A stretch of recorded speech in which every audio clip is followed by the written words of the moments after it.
Hi, I am so excited today to talk about gaming and its impact on the learning process because this is something that I think is so cool and it has started a long time ago using games in classrooms, using board games and things like that. And the more that technology improves, the more that gaming improves and the learning that can be gained from gaming improves as well. Um, so Gaming supports the learning process because it can teach so many things. Something that was brought up in our discussion this week was gaming to teach social skills, and this is something that I deal with a lot on a day-to-day basis when I am working in an ABA therapy setting. Even though I am in the schools, so I contract with the school district and I work one-on-one with a kid, we still have to find ways to make our therapies and our strategies and our social skills lessons fun and engaging so that the kids want to do them and they're not feeling like they're learning at the same time. One example of this is the other day I was passing a basketball back and forth with my student, and another student came up and wanted to play, and my student had a really difficult time with sharing his ball. And so I took that opportunity to contrive a situation where I made my client share the ball with the friend, and they ended up passing back and forth with each other, which is so much cooler to play with an age-appropriate peer than some lady who follows you around at school all day.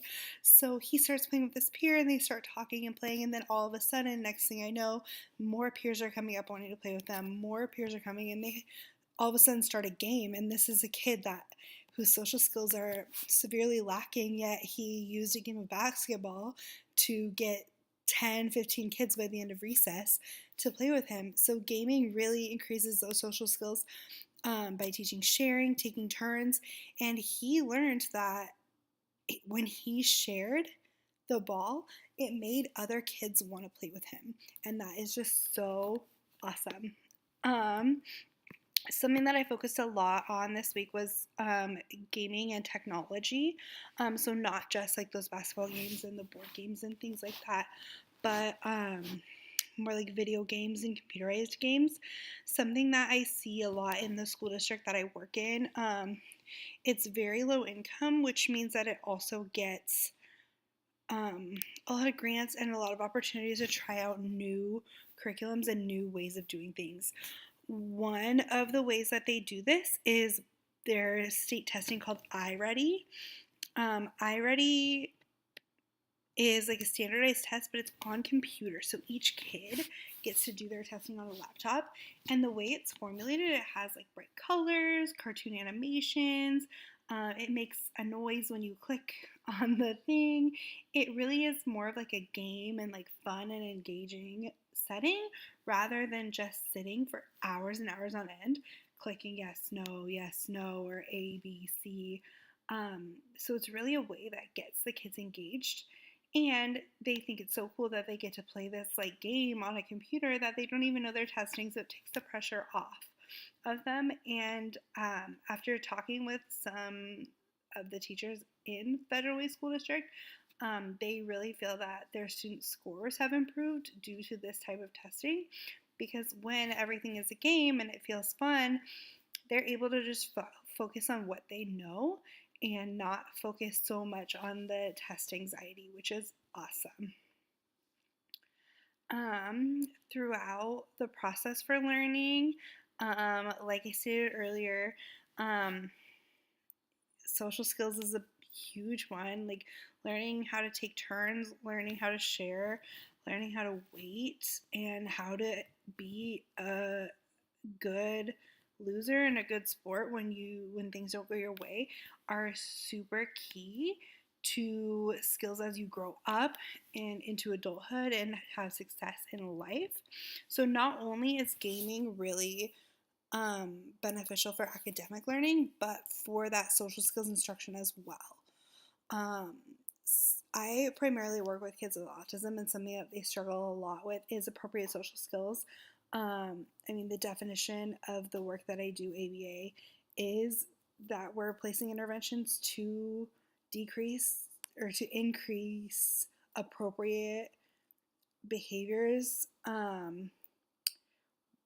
that are socially significant. So basically, if there's anything, a kid is in school and he's standing out, we are trying to make him blend in as much as possible so that he can have the skills to succeed in a general education setting. Um, and the more that I learn about gaming and technology and everything that's happened recently with technology and all these new learning games, I really see a huge future for these kids because there's so much that they can learn. I just started a curriculum with my student called Superflex. It is it's a social skills curriculum that's based completely on superheroes, and it's super fun, super engaging. It feels every lesson has a game, and it feels exciting, and kids want to learn these things and they relate them back. He tells me like, "Oh, I'm being this superhero from the Superflex curriculum right now because I'm allowing my friend to go first, or I feel really frustrated because I had to wait in line too long, but I know I'm going to get this later."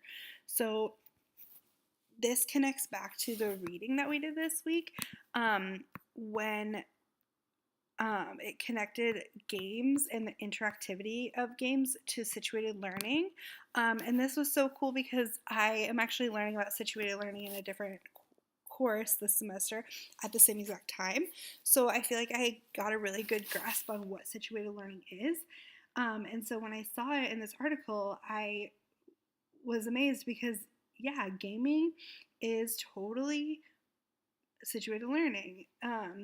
If you're not familiar with what situated learning is, it is basically the act of learning while in context. So basically, I am learning to be a board certified behavior analyst right now, and I am participating in situated learning because I am working in the field already.